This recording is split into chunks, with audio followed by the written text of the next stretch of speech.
So Rafael, tell us about the new era, the new coach, what you've seen so far from the new staff, how you think it's going to work out. I think it's going to be really good. We just needed the discipline that Mitch Hannahs brings, just bringing the standard every day, and I feel like we're going to have a successful year. How's that shown up? What do you mean by the discipline? You what does he need to see from you guys? Every day at practice is more competitive than any day at practice I've ever had. So just bringing that competitiveness every single day and just sticking to a code every single day and just going and trying to be the best player that you can be and the best team you can be, I feel like that's what's going to bring a winning culture. How do you feel everybody's meshed with the new staff?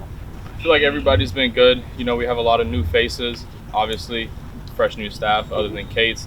I feel like the locker room, everything's good. Like, everybody gets along. There's no drama. There's no beef. So I think, it's good that everybody gets along. You've received some conference preseason honors. You've had honors in the past too, but I'm just wondering how meaningful that is to you, and if nothing else, it's recognition for what you've done here, right? Yeah. I mean, obviously, it's always nice to be recognized when you feel like you're just working hard, and I just feel like it just motivates you to keep going. It just basically puts a guideline of where you're expected to be, just so that you can exceed your expectations always. Mm-hmm. You're only a week away now from the opener, basically, and is this team ready, or is there still a couple things you want to see out of this group before you open against Iowa? I think we're good.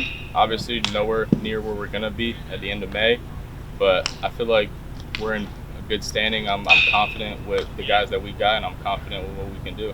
What gives this team the confidence to bounce back from a down year last season? It's basically a brand new team, bunch of new players, like I said, a bunch of new coaches.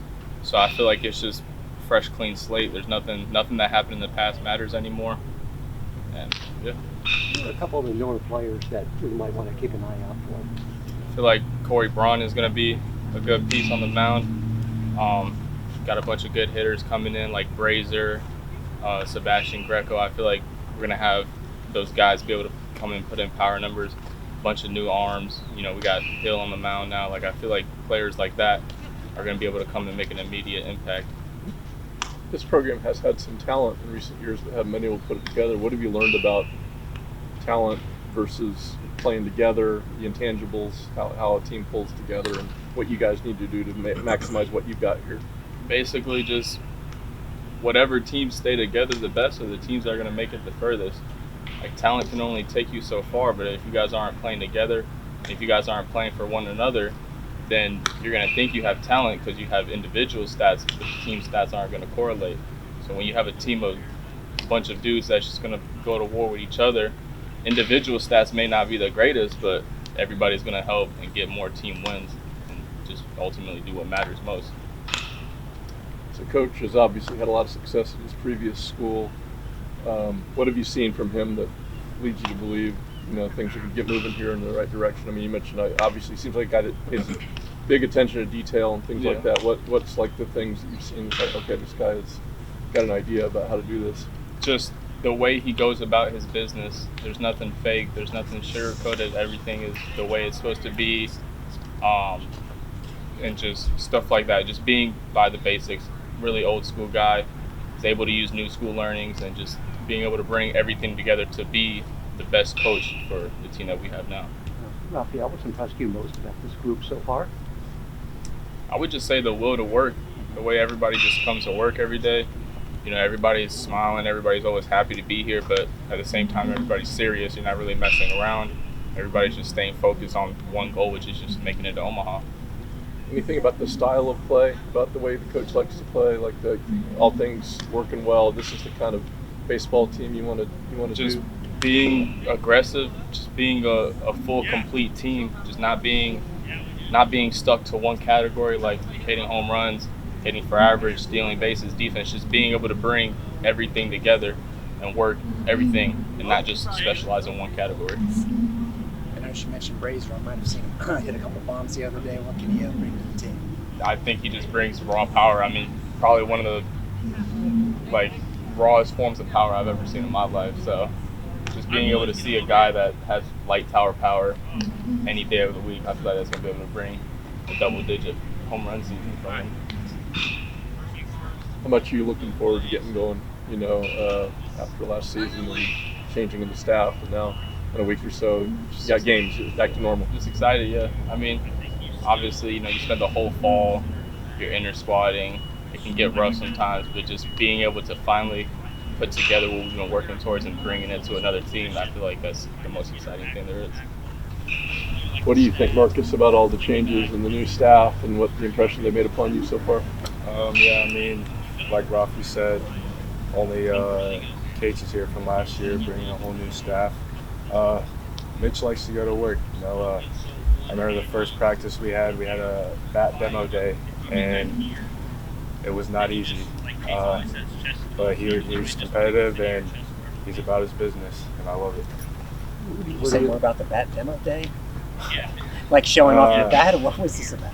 We switched from Mizuno to Rawlings, and just thought we were going to come out here and hit, and it's a lot more than that. Like, just say that. Hit till your hands bled, that kind of thing? Something like that. You're a fourth-year player. You feel the need to be, especially with a lot of new faces here, to really be a leader who helps bring everybody together. Yeah, of course.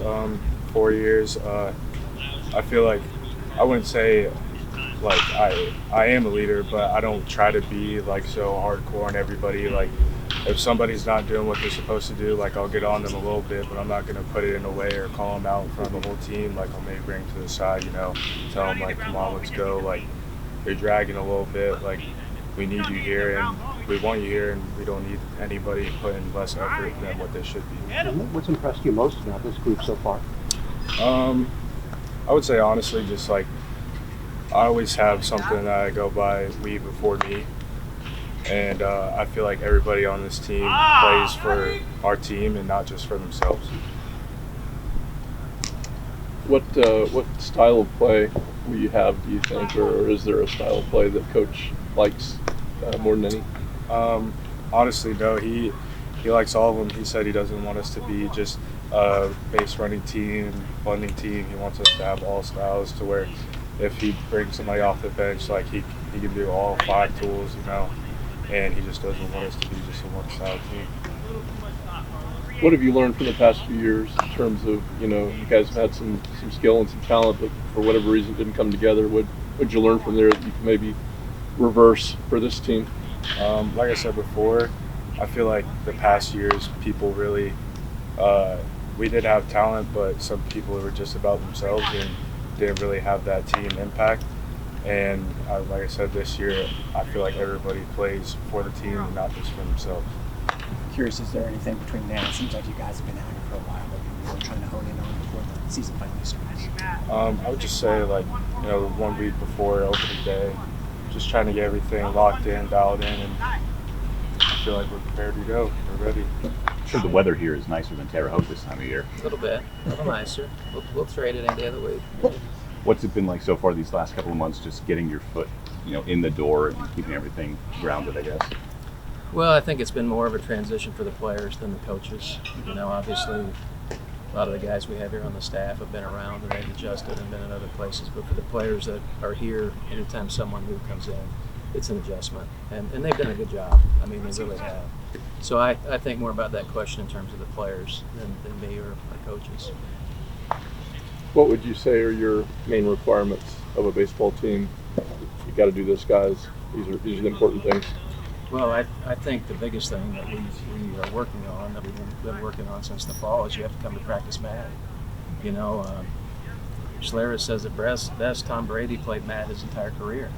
And I think for young players, until you learn to come to practice with the mentality of a 5-game losing streak, you just don't go at it like you need to beat really good teams with your schedule. We talk about Schlereth, obviously pitcher. If your pitcher is pitching mad, what does that entail? Well, hopefully he controls his emotions. Right. I think it's just simply feeling like you need to prove yourself every day. And I think that's the reality of every player. Yesterday's gone, and today I've got to prove myself again. And our team has to prove itself day in, day out. And it's the mark of a good club when you understand that and you come to the park every day with that mindset. And some of the players that you retain, I'm curious about that process. They probably had to prove themselves. What do you look for in them? Well, that's a lot of things. I think, obviously, do players want to be here? Obviously, the players have ambition. They want to do something while they're here, as opposed to just finish out their careers. And I will say that the older guys that have been in this program, that are seniors or maybe juniors, worked extremely hard for us this fall. The players have been great in terms of the transition. They really have. And we just look for guys that are bringing the lunch pail, and I know everybody talks about it, but it is the reality of this level. When young guys learn to prepare like pros, you got a really good club. Coach, you may have answered my question, and that is what are a couple of things that may have impressed you most about this group, and you mentioned how they've handled the transition. I'm sure that's got to be right up there. Yeah, and their work ethic. We've had no problems at all with this group, and I know it's a new coaching staff, and they're concerned that if they step out of line.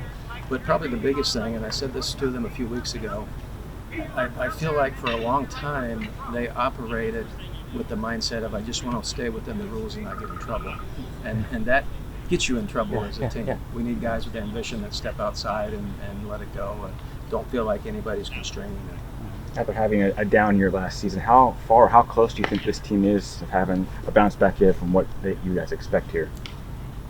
You know, you can answer that a lot more when you've been with guys because you know how they handle adversity.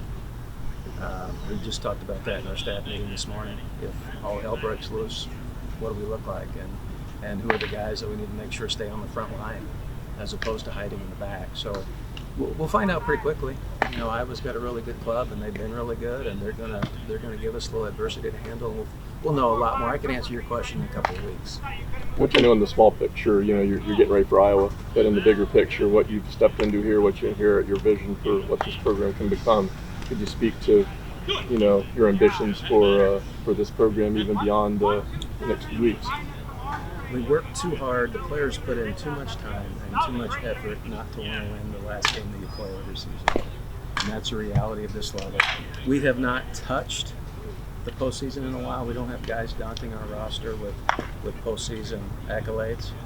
So it's really hard sometimes. And early on in the process, we have to have young men that haven't touched that learn to push themselves.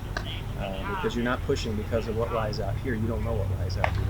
And that's really our task right now, to push as hard as we can without breaking our club. I think coaches can push too hard too early. For us this year, obviously, we don't expect to come in here and this just be a ho-hum meal.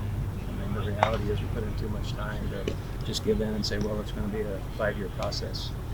You know, hopefully our guys hit the ground running and we're ready to compete against the best teams on our schedule. You talk about you guys coming to practice mad, but what is the culture that you want to instill in your program?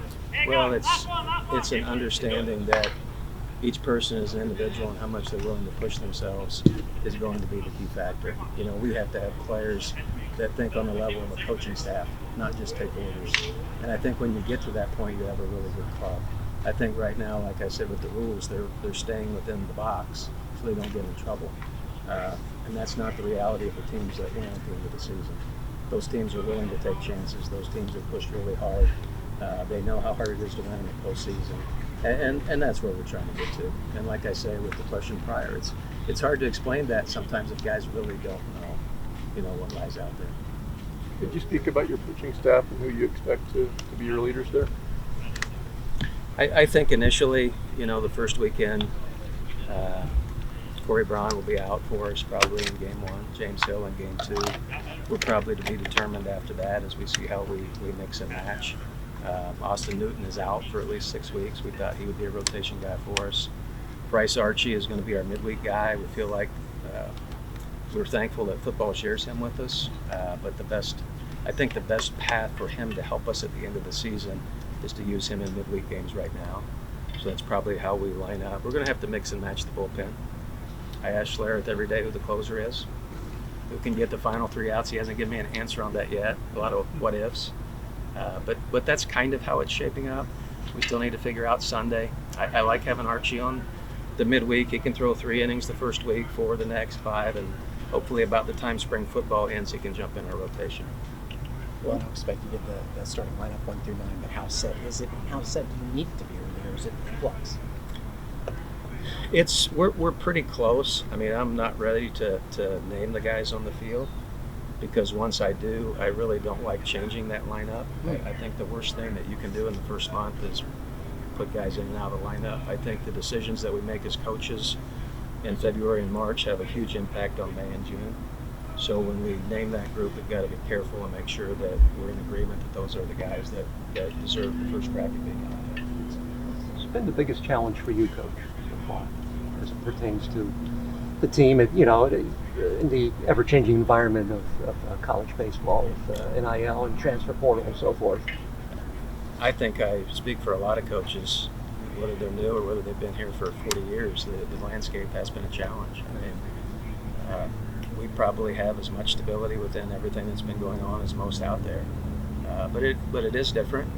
It really is. I think the portal has changed things, and I think if you've lived by the mindset of making sure you build a good rapport with your guys and they want to be in your program, you're much better off than taking free agents every year. I have to give a lot of credit to Blake Kangas, who's our recruiting coordinator. We decided to recruit young guys. Everybody else wants to be old, but we have a lot of freshmen coming in next year, and they're very talented guys. So in terms of challenges, the challenge of whether do you stay old, try to stay old, do you go young, those are challenges, those are decisions that are made. And I think when you make the decision to go with younger guys, you're looking at more of a long-term build than a quick, hey, I'm going to get in and we're going to win some games and look at me mentality. How many guys did you come into the team through the portal? It's a good question. We picked up a lot late. I can tell you, NIL wasn't a factor, so it wasn't like we were in bidding wars for guys in the portal.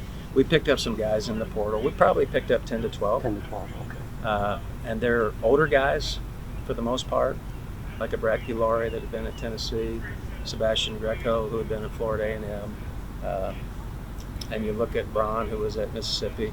They're guys that went to different places, maybe played, maybe didn't, but we're looking for an opportunity to get to a place where they could settle in for their last year. Who do you expect to be the stability portions of your lineup? Who are the guys? Quit digging at the lineup. I'm not giving it up today, guys. Or who are your best offensive players? That's yet to be determined. Yet to be determined. That's something, I don't mean to dodge your question, but when I announce that to the team, they know that it sits for a while. So it's going to be hard for some guys to accept that, and I don't want them to hear it. You guys. They show up on Valentine's Day, right? Yep.